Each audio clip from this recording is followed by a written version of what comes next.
Halo Sobat Haus Ilmu, kembali lagi dengan saya. Mari kita bahas materi pertemuan kali ini. Assalamualaikum warahmatullahi wabarakatuh. Perkenalkan, nama saya Nora Auratul Jami, selaku perwakilan dari kelompok 8 yang akan membuka presentasi materi dari kelompok kami yang terdiri dari 3 anggota, saya Nora Auratul Jami, Puji Rahayu, dan Ayuni Nur Fatmawati. Kelompok 8 kali ini akan membahas mengenai jenis-jenis ukuran posisi pada konsep dasar biostatistik.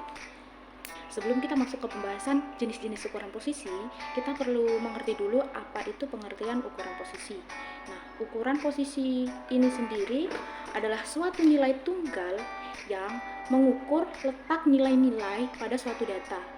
Jadi biasanya itu disebut juga dengan ukuran yang didasarkan pada letak dari ukuran tersebut dalam suatu distribusi.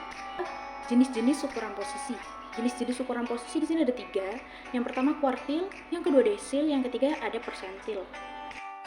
Kita langsung ke pembahasan yang pertama, yakni jenis-jenis ukuran posisi kuartil. Nah, kuartil ini secara umum merupakan sekumpulan data yang dibagi menjadi 4 bagian sama banyak. Pembaginya dari bilangan-bilangan itu disebut dengan kuartil. Lambang kuartilnya tuki. Nah, jenis kuartil itu ada 3. Kuartil pertama, kuartil kedua, dan kuartil ketiga. Kuartil ini punya 2 kategori. Yang pertama ada kuartil data tunggal, yang kedua ada kuartil data kelompok. Nah, kuartil data tunggal nanti akan digunakan untuk menghitung atau menentukan nilai kuartil yang bilangannya itu belum dikelompokkan atau datanya itu tunggal langkahnya. Nah, untuk kuartil data tunggal itu ada 2 langkah sebelum kita dapat menentukan nilai kuartilnya. Yang pertama, kita perlu menyusun data dengan cara kita urutkan dari data yang terkecil hingga yang terbesar. Yang kedua, baru kita dapat menentukan letak kuartilnya yang diminta sesuai soal atau kan rumus. Nah, di sini ada rumus untuk mencari letak kuartil data tunggal. Di sini ada mencari letak QI sama dengan I dalam kurung N plus 1/4. Nah, QI ini adalah kuartil ke I atau kuartil yang akan dicari. Untuk N kecilnya ini adalah banyaknya data dan I ini merupakan letak kuartilnya. Nah, di sini ada contoh penggunaan atau contoh penentuan kuartil data tunggal. Di sini ada soal, tentukan Q1, Q2, dan Q3 dari data 7, 3, 8, 5, 9, 4, 8, 3, 10, 2, 7, 6, 8, 7, 2, 6, 9, 1, 5, bagi 4, 8 ya. Nah, kita perlu mengurutkan dulu data-data tersebut dari yang terkecil ke yang terbesar. Jadi, kita urutkan dari yang terkecil, 2. 2 kita cari ada berapa. Oke, kita catat 2 urutkan hingga ke yang terbesar di sini 10. Kita ambil N, 10N. Jadi totalnya N-nya itu ada 17. Jadi dari situ kita akan menghitung letak Q satunya dengan cara 1 dalam kurung N-nya 17 di plus 1 di per 4 sama dengan 18/4 dan hasilnya adalah 4,5. Nah, dari 4,5 itu Q satunya nanti kita akan operasikan dengan cara X4 plus 0,5 plus dalam kurung X5 plus X4. Jadi X4 nya itu 3 ditambah 0,5 dalam kurung 4 dikurangi dengan 3. Jadi hasilnya adalah 3,5. Jadi letak Q satunya itu terdapat pada angka 3,5. Jadi dia di antara 3 ke 4. Terus di sini juga ada letak Q2, caranya juga sama seperti mencari Q1, cuma untuk Q2 ini kita lebih gampang karena Q2 itu letaknya itu median, dia di tengah.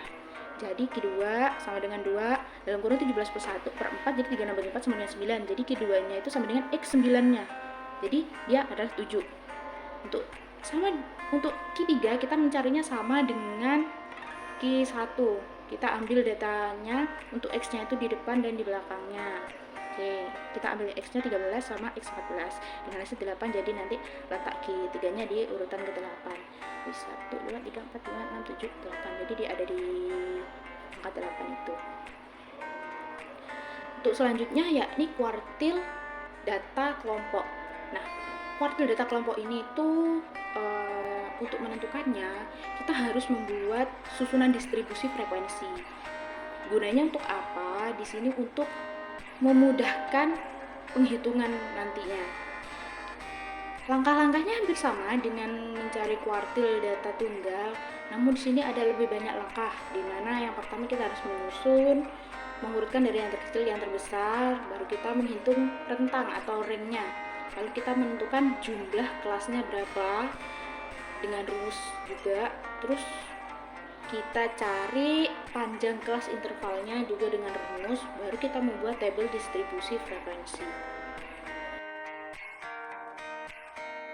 Oke, di sini ada rumus untuk mencari kuartil data kelompok. Di sini ada QI sama dengan TB plus P dalam kurung I kali N per 4 dikurangi F besar di per F kecil tutup kurung.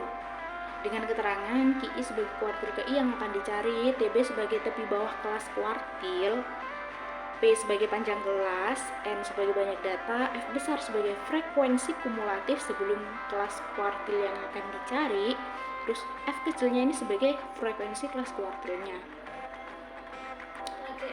Nah, ini adalah contoh pencarian menentukan kuartil data kelompok ya. Di sini ditampilkan tabel-tabel untuk menentukan Q1 dari data yang ada pada tabel ini. Dari kedua tabel ini kan ini udah dicari frekuensinya ya, dan juga sudah ada cara untuk juga sudah dicari ringnya, udah dicari jarak kelasnya, jarak kelas intervalnya.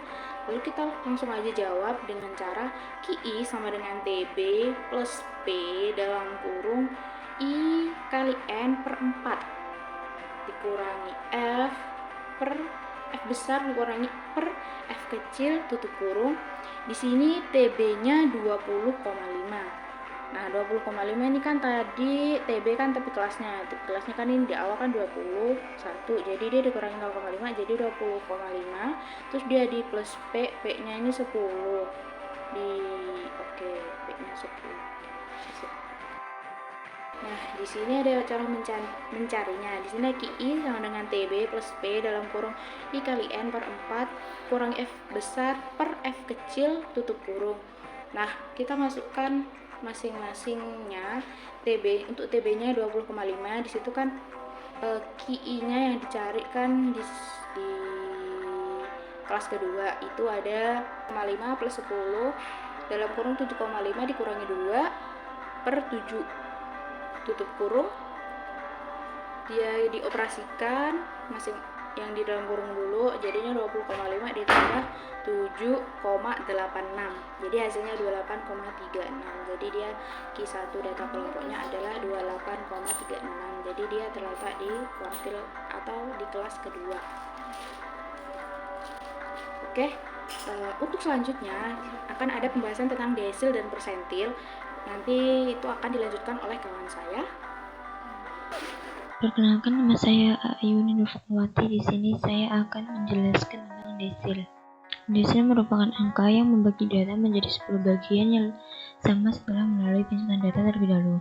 Data itu dapat disusun dari angka terkecil sampai angka terbesar. Untuk menentukan hasil desil dapat dilakukan dengan dua kategori, yaitu desil yang belum dikelompokkan atau data tunggal, kemudian desil yang sudah dikelompokkan atau data kelompok. Nah, yang pertama ada desil data tunggal.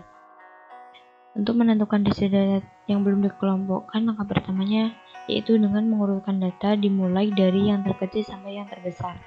Yang kedua, menentukan letak desil yang diminta dengan menggunakan rumus. Nah, rumusnya desil ke-1 sama dengan I buka kurung N banyaknya data plus 1 per 10. Nah, berikut contoh desil data tunggal. Tentukan desil ke-8 dari data berikut. Nah, data terurutnya ada 16 dan diurutkan sebagai berikut. Nah, caranya letak desil 8 sama dengan 8 buka kurung 16 tambah 1 per 10 sama dengan 13,6. Desil ke-8 sama dengan X13 tambah 0,6 buka kurung X14 dikurangi X13 tutup kurung sama dengan 8 tambah 0,6 buka kurung 9 dikurang 8 sama dengan 8,6. Nah, yang kedua, desil untuk data kelompok. Untuk menentukan data kelompok yaitu Geser ke 1 sama dengan TB tepi kelas kuartil tepi bawah kelas kuartis tambah P panjang kertas. Berikut N 1 I N per 10 dikurang F frekuensi kumulatif sebelum kelas kuartil per F frekuensi kelas kuartil. Nah, ini contoh dari desil data kelompok. Tentukan nilai D6 dari data berikut.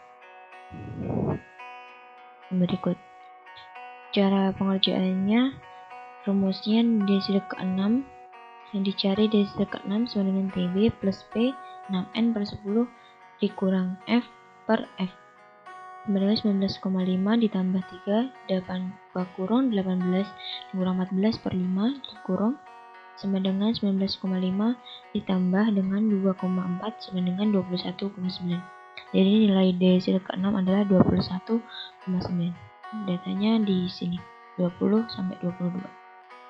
Ketiga, di sini ada persentil. Persentil merupakan nilai dari sekumpulan data yang dibagi menjadi 100 bagian yang sama. Selain itu, persentil memiliki 99 bagian, dimulai dari persentil 1 sampai dengan persentil 99. Untuk menentukan nilai-nilai persentil tersebut dapat dibagi menjadi dua, yaitu data yang belum dikelompokkan, yaitu data tunggal, dan data yang sudah dikelompokkan, yaitu data kelompok. Yang pertama ada persentil data tunggal. Di sini untuk menentukan nilai persentil yang belum dikelompokkan data tunggal memiliki beberapa langkah-langkah, yaitu menentukan letak persentil yang diminta dengan menggunakan rumus letak persentil ke-1 I dalam kurung N atau banyaknya data ditambah 1 tutup kurung dibagi 100. Berikut contoh persentil data tunggal, yaitu tentukan persentil ke-65 dari data 6, 5, 8, 7, 9, 4, 5, 8, 4, 7, 8, 5, 8, 4, 5. Jawab sama dengan N sama dengan 15. Data terurutnya yaitu 4, 4, 4, 5, 5, 5, 5, 6, 7, 7, 8, 8, 8, 8, 9. Lalu letak persentil ke-65 nya sama dengan I nya itu kan tadi sama dengan 65, persentil ke-65, berarti buka kurung N 15 ditambah 1 dibagi 100 sama dengan 10,4. Lalu persentil ke-65 nya itu sama dengan X 10 tambah 0,4 sama dengan X 11 sama dengan X 11 dikurang X 10 sama dengan 7 ditambah 0,4 buka kurung 8 kurang 7 tutup kurung sama dengan 7,4. Kemudian ada persentil data kelompok, yaitu menentukan letak persentil untuk data kelompok dengan rumus letak PI nya itu sama dengan I buka kurung N ditambah 1 tutup kurung dibagi 100. Keterangannya di sini adalah PI itu persentil ke 1, TB itu tepi bawah kelas persentil, P itu panjang kelas, N itu banyaknya data, F itu sama dengan frekuensi kumulatif sebelum kelas persentil. Berikut contoh persentil data kelompok, yaitu tentukan persentil ke-30 dari data berikut. Data yang ada itu kan 10 sampai 4, 15 sampai 19, 20 sampai 24, 25 sampai 29, 30 sampai 34, 35 sampai 39. Nah, frekuensinya di sini ada 4, 6, 5, 7, 35. Lalu rumusnya kita menggunakan persentil I sama dengan I per 100 dikali N sama dengan 30 per 100. Kita kan tadi cari persentil 30, berarti I nya itu 30 per 100 dikali 30 sama dengan 9. Oke Sobat Ilmu, materi sudah selesai. Semoga bermanfaat. Sampai jumpa lagi. Dah.